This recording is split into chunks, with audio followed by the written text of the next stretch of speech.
কি বিষয়বস্তুর আলোচনা করেছেন তা আমি কিছু জানি না। আমার তো মনে হয় মানে নির্বাচন নিয়ে আলোচনা হয়েছে। আদিবাসীদের উন্নয়ন নিয়ে কোনো আলোচনা করার মালিক তো চিফ মিনিস্টার না, কারণ যেটাই করবে ইউনিয়ন হোম মিনিস্টার আগে করতে হবে। হ্যাঁ, নিশ্চয়ই ইমপ্লিমেন্টেশনে সময় নিশ্চয়ই মুখ্যমন্ত্রী একটা বড় ভূমিকা থাকে, কিন্তু আদিবাসীদের ডিমান্ড ফুলফিল করতে গেলে ইউনিয়ন হোম মিনিস্টারের সঙ্গে আলোচনা ক্রমে এটা করতে হবে। এখন স্বাভাবিক আর থাকলো কি ইলেকশন। আমার তো মনে হচ্ছে আগামী এডিসি এবং ভিলেজ কমিটি ইলেকশন নিয়ে এবং সুপ্রিম কোর্টেও মামলা একটা এর মধ্যে মামলাটা অন্তিম পর্যায়ে রয়েছে। এফিডেভিট জমা দেওয়ার জন্য 2 সপ্তাহ সময় চেয়েছে।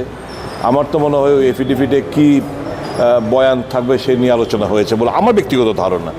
কারণ ওই আদিবাসীদের ডিমান্ড ফিমান্ডগুলো নিয়ে এই অ্যাপ্রোপ্রিয়েট মালিক এই মুহূর্তে মুখ্যমন্ত্রী না, এটা হবে অমিত শাহজি, ইউনিয়ন হোম মিনিস্টার।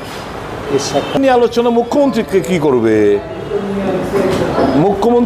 মুখ্যমন্ত্রী is one of the tri party এগ্রিমেন্টের একজন হচ্ছে ত্রিপুরা সরকার, ত্রিপুরা মথা আর union home chief secretary, home secretary আর Tripura Motha. Tri party agreement যা করতে হবে ওখানে দিল্লিতে বসেই করতে হবে।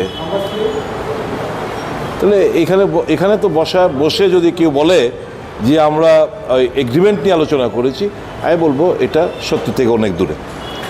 ওনাকে জিজ্ঞেস করেছিলেন যে আমাদের যে ট্রাই পার্টি এগ্রিমেন্টের ব্যাপারটা কি হলো। তাই বললাম ট্রাই পার্টি এগ্রিমেন্টের তো কোনো স্পেসিফিক তো ডিমান্ড এখানে উল্লেখ ছিল না, ব্রডার একটা রূপরেখা। এখন 6 মাসের মধ্যে মেটেরিয়ালাইজ করবে বলেছিলেন, এখন অবধি তো কিছুই হলো না, প্রায় 2 মাসের কাছাকাছি আমরা এসে পড়েছি। এটাকে নিয়ে এরকমভাবেই চলবে, আর নতুন ডিমান্ড ফিমান্ড ইনক্লুড করে মানে তাক লাগানোর কিছু এমন কিছু কমিউনাল কিছু আলোচনা করবে যাতে করে ভোটের মাইলেজ পাওয়া যায়। কিন্তু বাস্তব অর্থে যে তিপ্রাসা কিংবা উপজাতিদের স্বার্থ সংশ্লিষ্ট ব্যাপার, এটা তো বিজেপি সরকার অনীহা প্রকাশ করছে বলে আমার ধারণা। এবং অনীহা যেহেতু প্রকাশ করছে, আমি তো বারংবার বলছি প্রদ্যুৎ ত্রিপুরা মথাকে যে ক্ষমতা থেকে বেরিয়ে আসুন। কেন ক্ষমতাও ভোগ করবেন আবার এই সমস্ত নাটক মঞ্চস্থ করবেন? এটা ঠিক না।